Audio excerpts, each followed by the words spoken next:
55 degrees Celsius. Ganyan po katindi ang damang init sa Giwan sa Eastern Samar ngayong araw at nitong linggo. Panahong binabaybay pa ng bagyong Aghon ang ating bansa.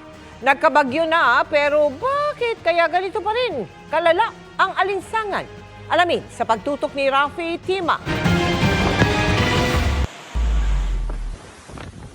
Sa kasagsagan ng bagyong Aghon nitong linggo,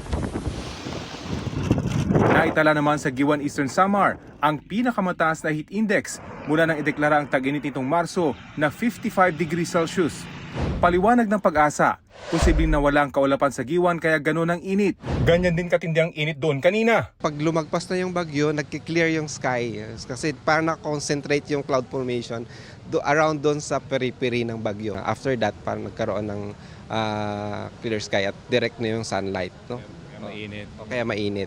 Sa gitna ng extreme danger na init, nag-abiso ang lokal na pamahalaan sa mga residente na mag-ingat at iwasang magbilad sa araw. At kahit walang naitalang casualty, huwag pa rin pakakampante. Kasi mga high blood, na-advise naman namin, lalo ng mga vulnerable sectors na wag na muna mag-ano sa init. Lalo na yung between 10 o'clock hanggang 4 o'clock. Paalala ng Pag-asa kahit panaka-naka na ang pag-ulan, normal pa rin makadama ng matinding init sa Pilipinas dahil unang-una, tropical country ito.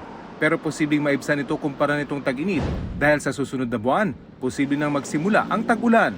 6 out of 13 stations na minomonitor natin ay nakakapagtala na ng tuloy-tuloy na pag-ulan. So nami-meet niya na yung criteria natin. Pero habang wala pang opisyal na tag-ulan, mag-ingat sa parehong biglaang pag-ulan at matinding init. Para sa GMA Integrated News, Rafi Tima, nakatutok, 24 oras.